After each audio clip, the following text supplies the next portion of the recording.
जैसा कि आपको पता है कि दिनांक 11 जून को मुफस्सिल थाना अंतर्गत दिग्गी फ्लाईओवर के पास से एक डेड बॉडी पानी के गड्ढे से बरामद की गई थी। जो डेड बॉडी पूरी तरह से डिकम्पोज हो गई थी। केवल एक हम लोगों को उस बॉडी पार्ट में एक महिला का हाथ और उस पर बना हुआ गुदना, जिसको अभी टैटू कहते हैं, वो मिला था।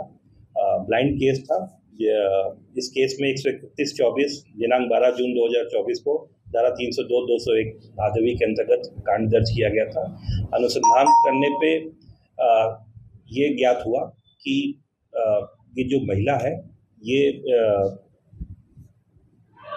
इसका नाम संता देवी है। इसके पति का नाम देवशरण ऋषि है, जो कि किशनगंज नगर थाना की रहने वाली है, तथा मुफस्सिल थाना के एक व्यक्ति हैं मांगन ऋषि, उनके घर पे देखी गई थी दिनांक 1 जून को। फिर हम लोगों ने मांगन ऋषि से जब पूछताछ की तो मांगन ऋषि के द्वारा बताया गया कि उनकी जो बहन है निर्मा उर्फ मंगनी देवी, उनकी ये सौतेली सास है, जो उनसे मिलने के लिए 1 तारीख को आई थी और 2 तारीख को फिर वापस चली गई। निर्मा के बारे में जब पता किया गया तो निर्मा अपने ससुराल फिर वापस किशनगंज चली गई थी। फिर हम लोगों की टीम ने किशनगंज में रेड किया और निर्मा से जब इसके बारे में पूछताछ किया तो निर्मा ने ये बताया और स्वीकार किया कि 1 जून को उनकी सौतेली सास उनसे मिलने के लिए यहाँ कटिहार में आई हुई थी।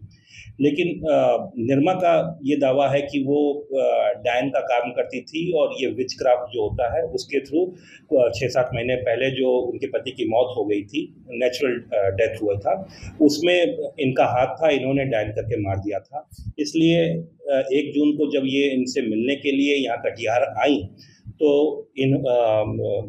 निर्मा ने और उनके एक दोस्त शमीम अंसारी, जो कि झारखंड के रहने वाले हैं लेकिन इनके घर पे ही रहते हैं, मायके में रहते हैं, इनके साथ इन्होंने संता देवी को काफ़ी शराब पिलाया। जब वो नशे में हो गई तो उनको अपने घर से थोड़ी दूर उस गड्ढे के पास, जो पानी भरा हुआ गड्ढा था, वहाँ लेके गई और एक गमछे से गला दबा के उसकी हत्या कर दी और फिर इन दोनों ने मिलकर उस गड्ढे में उनको डाल के उसके ऊपर से झाड़ी और कूड़ा करकट डाल के उसको दबा दिया।